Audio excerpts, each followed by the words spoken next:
The Graveyard of Empires. The mythological status of Afghanistan being a place where empires meet their fate is well rooted in history. At the height of their imperial glory, the British got their fingers burnt by the resilient and rugged Afghans during the course of the Anglo-Afghan Wars. But perhaps a better and more relevant example was showcased during the 1980s, when the Soviet Union invaded the mountainous country, in the process triggering a tenacious resistance from the Afghan people that captured the imagination of the world. The guerrilla warfare initiated by the Mujahideen forced the Soviet military machine to be stretched to its limits. And the consequences of the war would prove instrumental in shaping geopolitics up until today. In this feature-length documentary, I'll not only explore the war itself, but trace the causes of it too, going as far back as the modernizing initiatives of the 1950s. In the process, we'll be able to understand important questions such as, how did this conservative and staunchly Islamic society come to be governed by an atheistic inclined ideology like communism in 1978? And how did an irregular group of guerrilla warriors like the Mujahideen contend with a military superpower like the Soviet Union?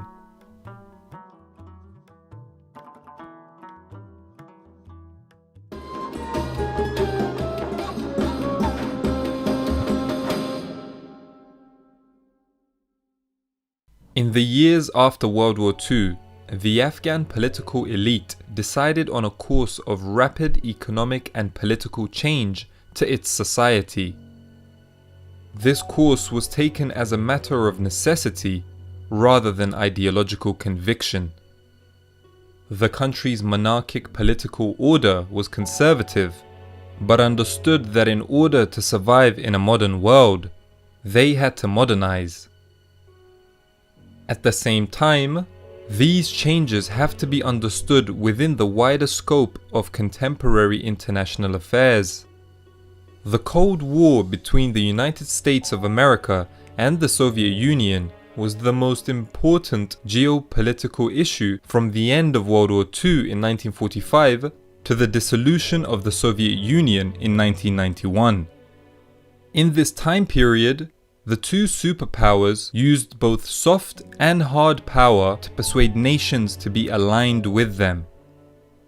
Throughout the 1950s and 60s, Afghanistan's monarchical government took advantage of this precarious situation by essentially playing off the two superpowers against each other in a bid to get more developmental aid.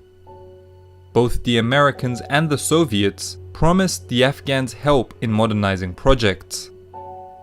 For instance, the USA built a dam in Helmand during the 1950s and 60s, which aimed to instrumentalize the Helmand River's capacity to generate energy. Whilst the Soviets in 1955 rolled out $100 million in credit that would facilitate Soviet engineers to construct factories, dams, airports, and highways.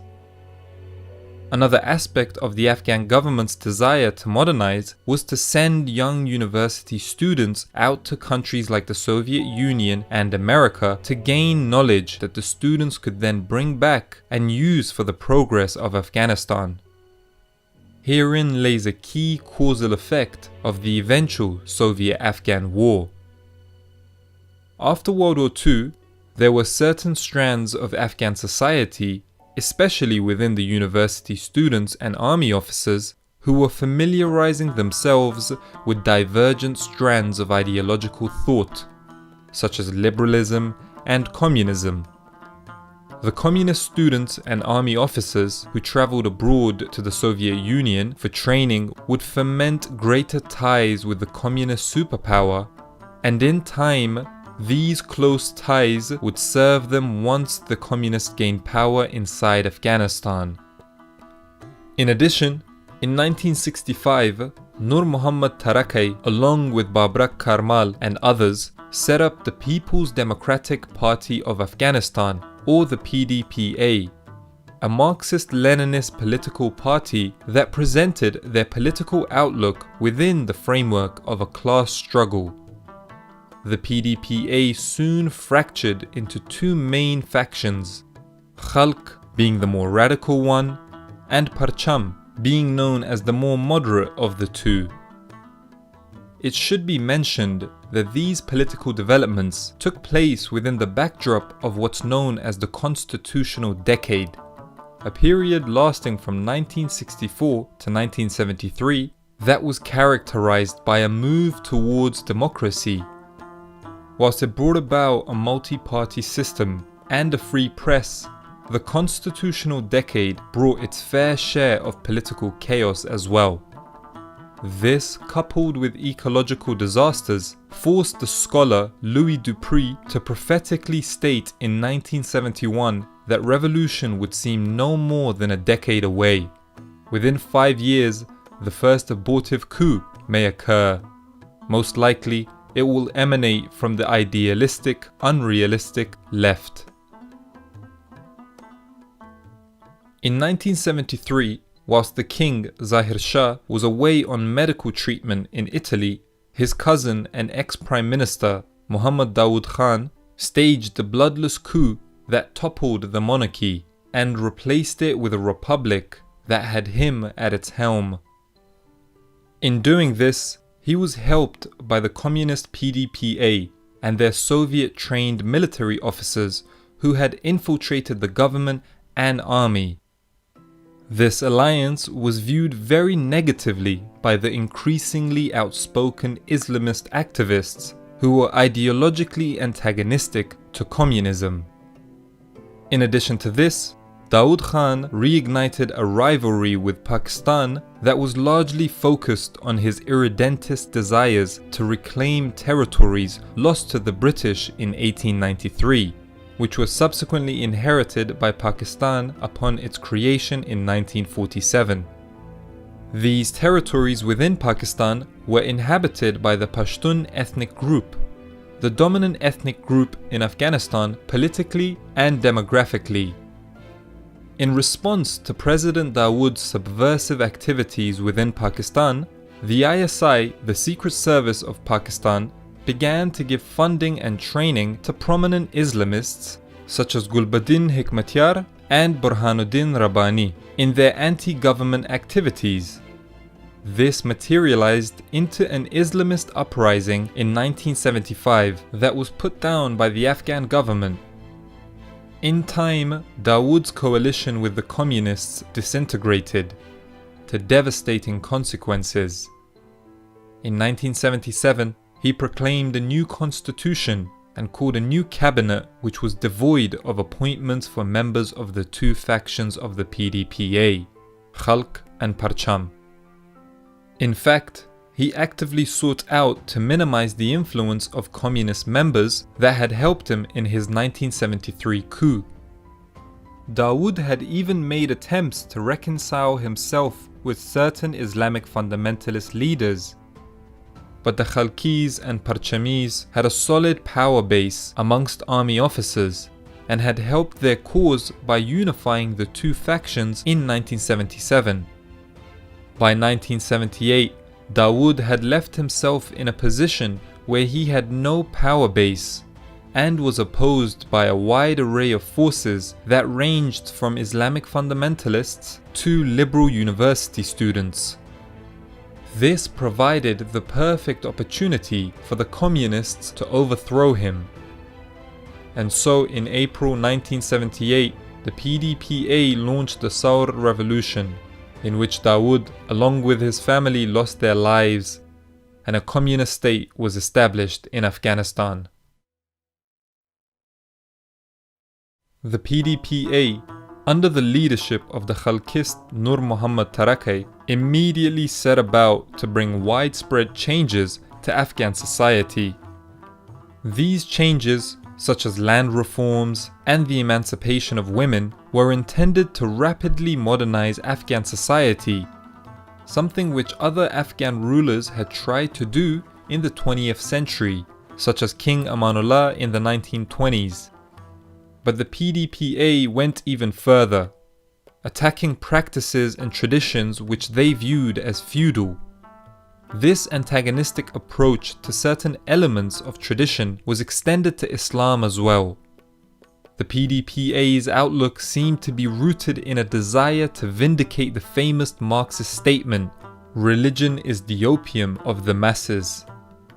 The socio-cultural makeup of Afghanistan meant that the new leadership was on a collision course with the majority of its citizens. Ordinary Afghans resented and resisted what they viewed as a forced attempt to change their identity, especially since it required them to sever connections with the most important element of their culture, Islam. Throughout the countryside, more and more families were migrating to Iran and Pakistan, whilst an Islamist rebel movement in the form of the Mujahideen was growing in strength, undoubtedly helped by the significant number of defecting army soldiers. The Mujahideen meant those who engage in jihad, or holy struggle, and they portrayed themselves as being the opponents of the quote-unquote un-Islamic communists. The general discontent with the PDPA only served to fuel the cause of the Mujahideen. There were several spontaneous uprisings around the country, the most famous of which took place in the city of Herat in March 1979, where a popular uprising with the support of mutinying army soldiers took control of one of the most important cities in the country. The communist government's response was ruthless. Thousands were killed as they reclaimed control over the city. The rising strength of anti-government forces, as well as the bad decisions made by the PDPA, worried the Soviet Union, the key ally of the Afghan communists. In September 1979, there was a power struggle within the Khalq faction, and President Tarakay was removed from power and later executed by his successor, Hafizullah Amin. Amin was far more defiant and independently minded than Tarakay was. Whilst he was a committed communist, the new leader was more interested in putting Afghan sovereignty first and foremost. To the horror of the Soviets, Amin seemed to have even been trying to improve relations with the Americans. As a result, his relationship with the USSR was rapidly deteriorating.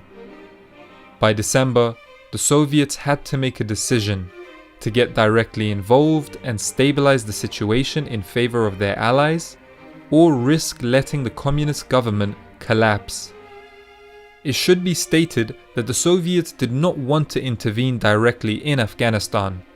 They demonstrated that repeatedly throughout 1978 and 1979, when even though the PDPA asked for direct military help, the Soviets refused.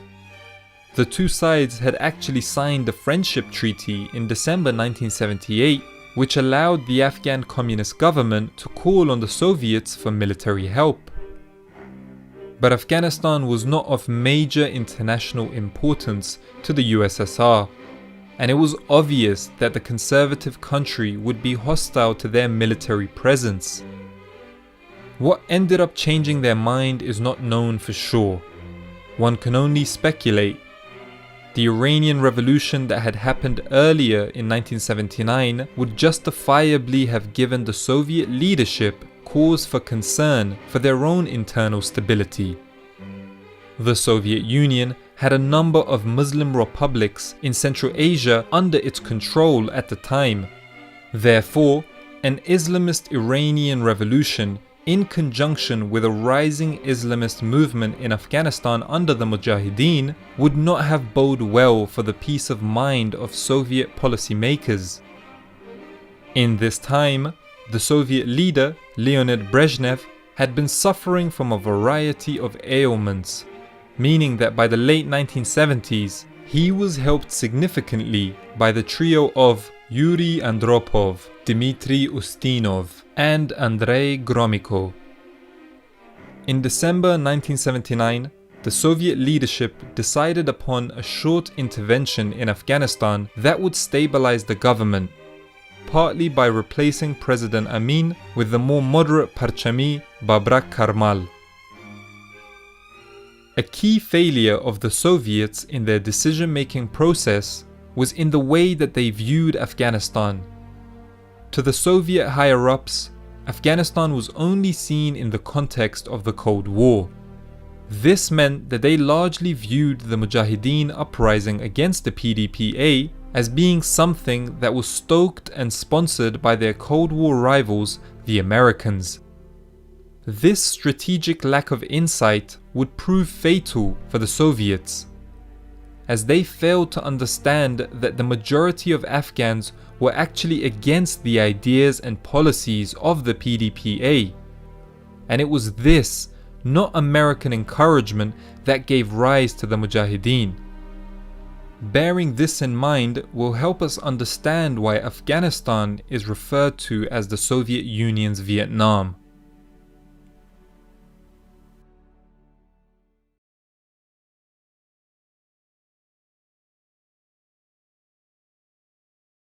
On Christmas Eve, December 24th, 1979, Soviet forces started moving into the country under the pretext of a pre-existing friendship treaty. They quickly pinpointed key centers of telecommunication with the aim of disabling the communications network, so that the Soviets could take hold of the capital Kabul and carry out Operation Storm 333 3 days later. This was the name given to the operation under which President Amin was assassinated by Soviet Special Forces, aka the Spetsnaz, in the Tajbek Palace. The daring operation was a remarkable success, carried out in just 40 minutes. The very next day, the Soviets brought in Babrak Karmal, perceived to be a more moderate communist, as Afghanistan's new president. By the beginning of 1980, approximately 80,000 Soviet troops had poured into the country through 2 ground routes and 1 air corridor. Their instructions were to take control of the major urban centers and highways inside the country.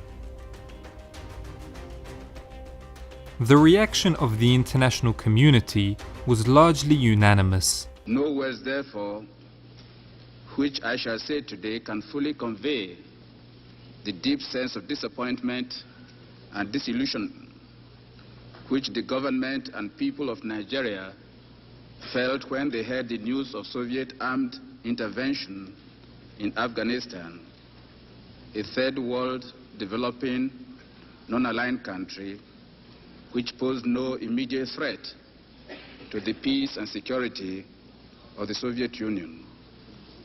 Most of the Islamic world strongly condemned the Soviet actions. Actually, the Soviet invasion does not represent anything but imperialist expansion, aimed at establishing and consolidating a communist rule against the will of the peaceful Muslim Afghan people. Whilst the United Nations General Assembly passed a resolution protesting against the Soviet invasion by a vote of 104 to 18.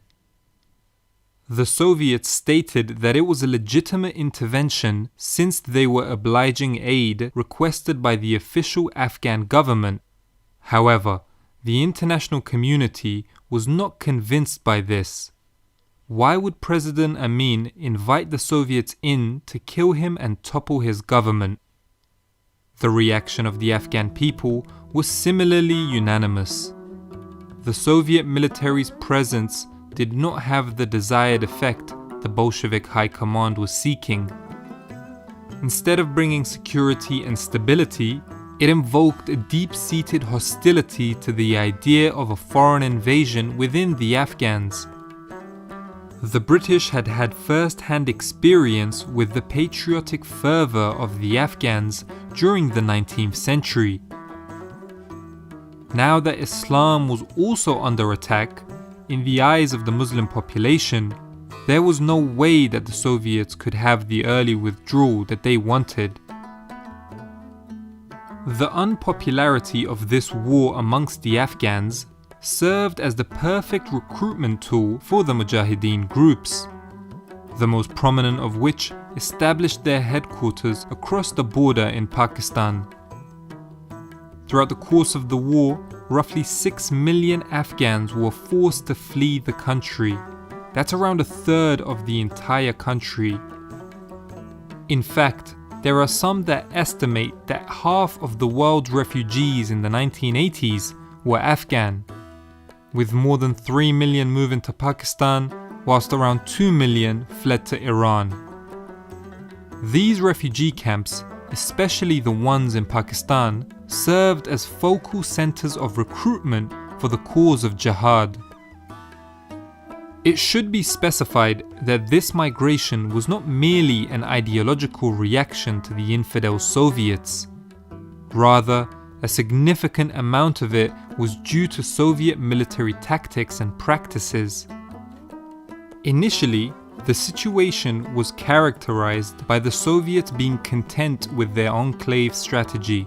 That is, they were committed to defending major cities and roads, whilst avoiding large-scale pacification campaigns in the countryside, which was largely controlled by the Mujahideen.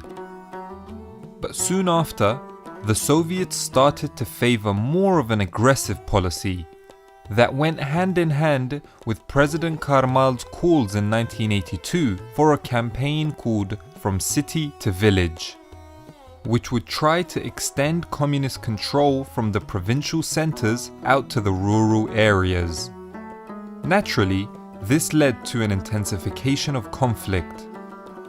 The Soviets would attack villages that they suspected of harbouring the Mujahideen. A lot of the times, the villagers were unfortunate that the Mujahideen attacked a Soviet convoy near their village, which subsequently led to Soviet reprisal attacks on civilians. According to the eminent Afghan historian Muhammad Hassan Kakar, the Afghans were the victims of a deliberate attempt at genocide. He states, "The claim of the Soviet Union that it dispatched its limited contingent to repulse foreign aggression proved groundless after the uprising of February 1980, when its war machine began to kill not only the Mujahideen, but also defenseless civilians throughout the country." Frustrated by the tough resistance and their inability to suppress it expeditiously, the Soviets embarked on a program of genocide. Whilst this statement may seem exaggerated, there was certainly a conscious effort on the Soviet leadership's part to intimidate the countryside into submission. This included indiscriminate massacres, rape, forced depopulation, the destruction of crops and irrigation, leaving millions of mines scattered across the country, some of them being booby traps disguised as children's toys. In conjunction with this, the communist Afghan secret police, Khad, was also especially feared and despised throughout the country. Rather than breaking the morale of the Afghan people and Mujahideen, these heavy-handed tactics only served to reinforce their stubborn resistance.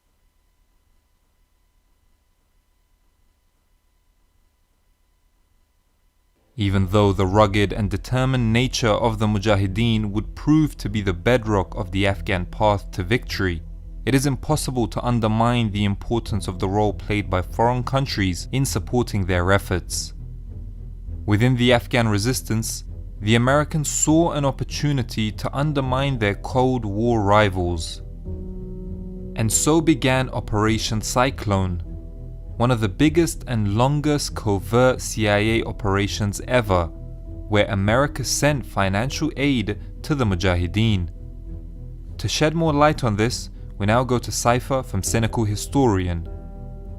The United States and the rest of NATO immediately protested the Soviet invasion. 65 countries boycotted the 1980 Olympics, including Communist China and Albania. The Warsaw Pact returned the favor by boycotting the 1984 Olympics in Los Angeles. President Jimmy Carter, in a startling flash of decisive action for once, began funneling funds to the Mujahideen, starting with $30 million. By 1987, that number rose to $630 million. American policymakers, like CIA Chief William Casey and Congressman Charlie Wilson, lobbied for this increase, which newly elected President Ronald Reagan was all too happy to authorize. Reagan was a Cold Warrior and used the Soviet occupation of Afghanistan to turn funding from welfare programs to the military in order to fight what he called the evil empire. During the 1985 State of the Union address, he said, "We must stand by all our democratic allies, and we must not break faith with those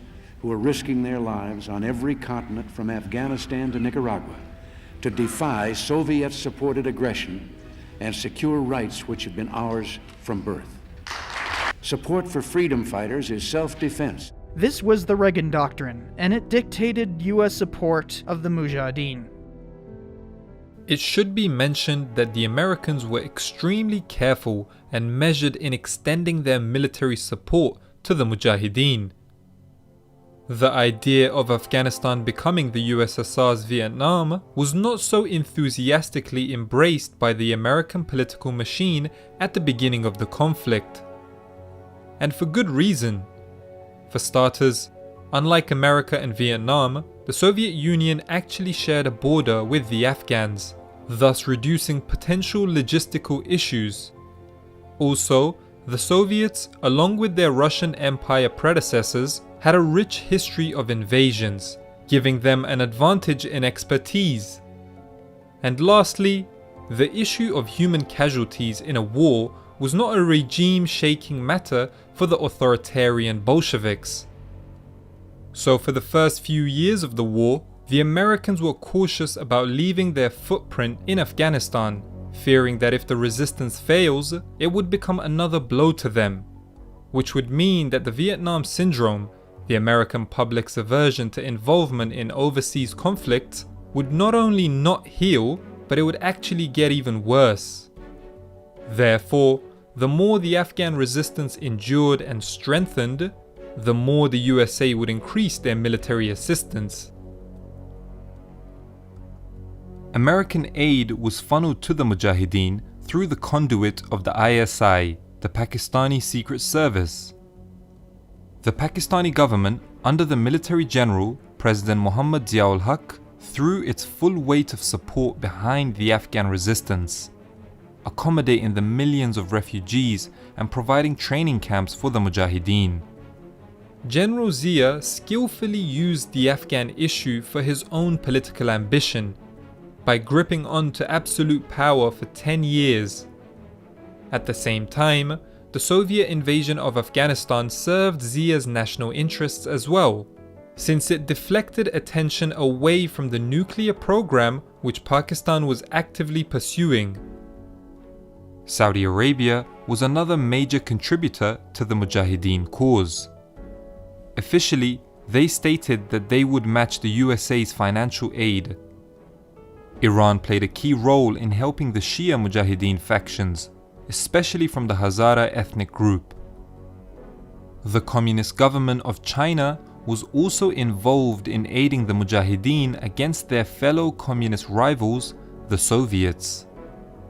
Interestingly, what is often downplayed is the role played by private donations. Journalist Jason Burke references an interview with the head of the ISI during the war, Hamid Gul, and states that as little as 25% of the money for the Afghan jihad was actually supplied directly by states. The resolve of the Mujahideen and the foreign aid combined to create a clinical and effective force that the Soviets and their Afghan communist allies could not contain.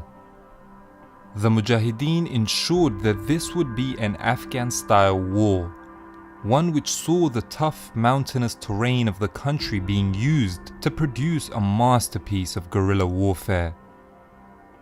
It is tough to know for sure their true strength of numbers, but it is estimated that the Mujahideen had up to 250,000 fighters. They specialized in hit-and-run tactics, as well as ambushing convoys. Whilst they started out with the outdated Enfield rifles, the Afghan Mujahideen moved on to the now iconic AK-47 Kalashnikovs as their favored weapon. A particularly menacing foe for them was the Soviet gunships, such as the Mi-24 Hind gunships that were used in search and destroy operations. This issue was tackled by the Americans, who in 1986 started supplying the Mujahideen with Stinger missiles, which were heat-seeking missiles that were shot at Soviet gunships. Some analysts viewed the introduction of these surface-to-air missiles as a game-changer, going on to coin the term the Stinger effect, although their effectiveness is debated by others.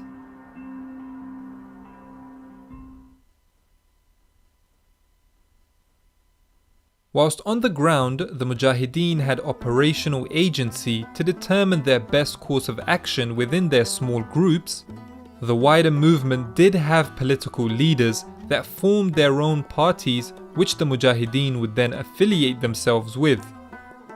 The Pakistani-based Peshawar 7 was by far the most important group of parties in the war effort. They were supported by America, Saudi Arabia, and of course, Pakistan. The most prominent party of the Peshawar 7 was the Hizb-e Islami, an Islamist group led by Gulbuddin Hekmatyar. This group received the lion's share of the aid from America, Pakistan, and Saudi Arabia. But the group's leader, Hekmatyar, has received intense criticism throughout the years for being an extremist that was more focused on enlarging his own influence than the cause of defeating the Soviets. According to CIA officer Graham Fuller, he spent a lot more of his time fighting other Mujahideen than killing Soviets. He has been accused on numerous occasions of ordering assassinations and attacks on other Mujahideen factions during the war. In this regard, Hekmatyar is often juxtaposed with Ahmad Shah Massoud, a commander for the Jamiyat-e-Islami party. The charismatic Massoud was lionized by the Western media for his tactical brilliance in guerrilla warfare as the Lion of Panjshir. The Wall Street Journal published an editorial about Massoud in 1992 titled "The Afghan Who Won the Cold War."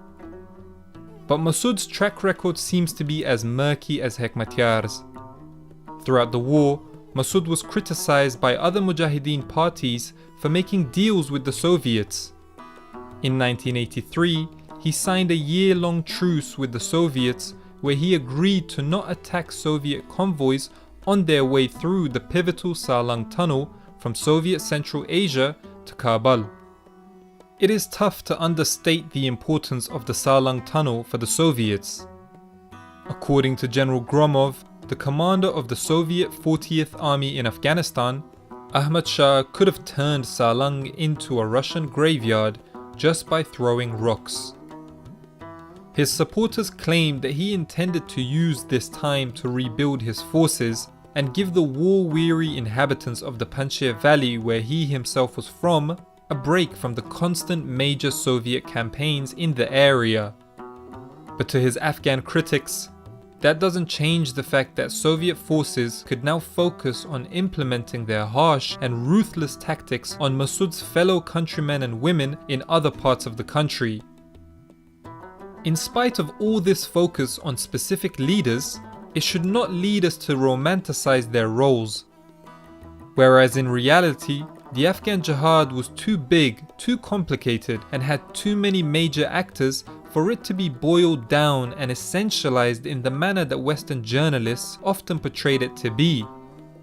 Massoud's ceasefire with the Soviets is a perfect example of this sloppy portrayal, as well as the multifaceted nuances of the Afghan resistance.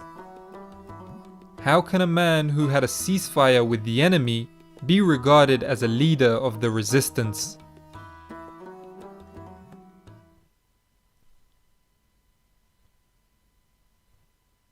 In 1985, the reformist Mikhail Gorbachev came to power in the USSR, and the Soviet need to exit Afghanistan gained fresh impetus.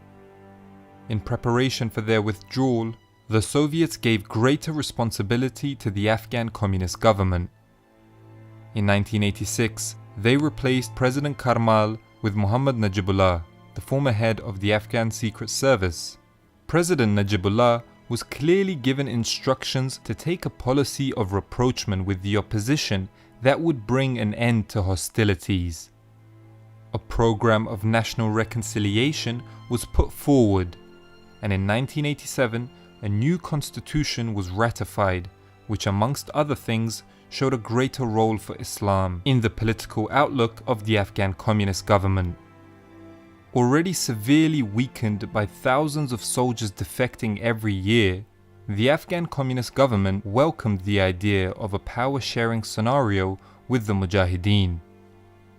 But the notion of making peace with a weak puppet communist regime that was ideologically antagonistic to Islam was not enticing for the Mujahideen leadership. Regardless, Gorbachev had to find a way to withdraw from Afghanistan, which he described as a bleeding wound. Finally, in April 1988, the Geneva Accords were signed by Afghanistan, USSR, Pakistan, and America, securing the withdrawal of Soviet forces from the country. The Mujahideen leadership, however, was furious that they were left out of the Geneva talks. By February 15, 1989, the last Soviet soldiers had left Afghanistan. They had lost around 15,000 soldiers in the conflict. But the war took an especially heavy toll on Afghanistan. More than 9 years of fighting had left anywhere between 500,000 to 2 million Afghans dead. A third of the population was forced to flee the country, whilst there were more than 1 million Afghans displaced within the country.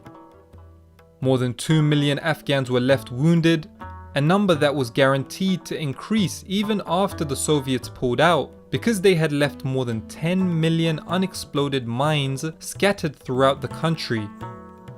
If we consider that Afghanistan had a reported population of about 15 million before the war, we can see that the Afghan-Soviet war subjected most of the nation to becoming a casualty of some form.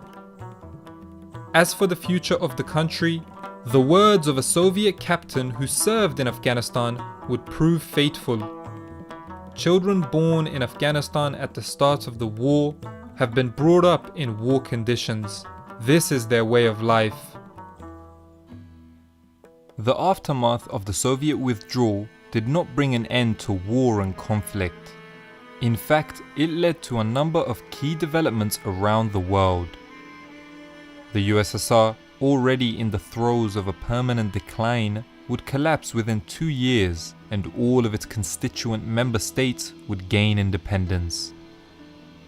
As for the Americans, their interest in Afghanistan declined considerably now that their main strategic goal of dealing a blow to their Soviet counterparts was achieved. But it should be noted that up until the fall of the Afghan Communist government in 1992, the USA still sent hundreds of millions of dollars in aid money to the Mujahideen.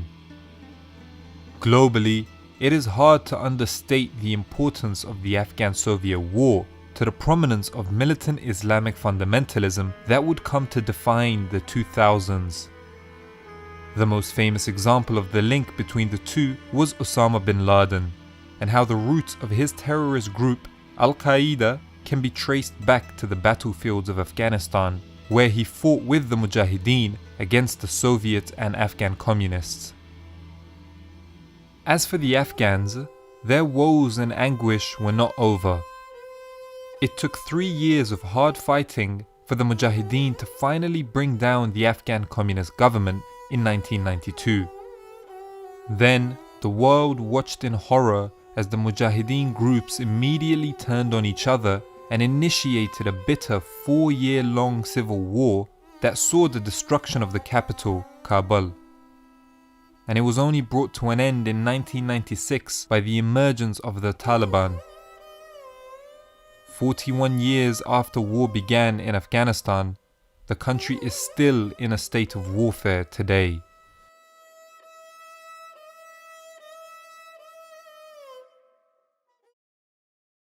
As usual, I want to thank my patrons for their generous support. If you want to support the channel, there's a link to my Patreon in the description to this video. Don't forget to check out Cynical Historian's video on the global war on terror. Until next time, peace!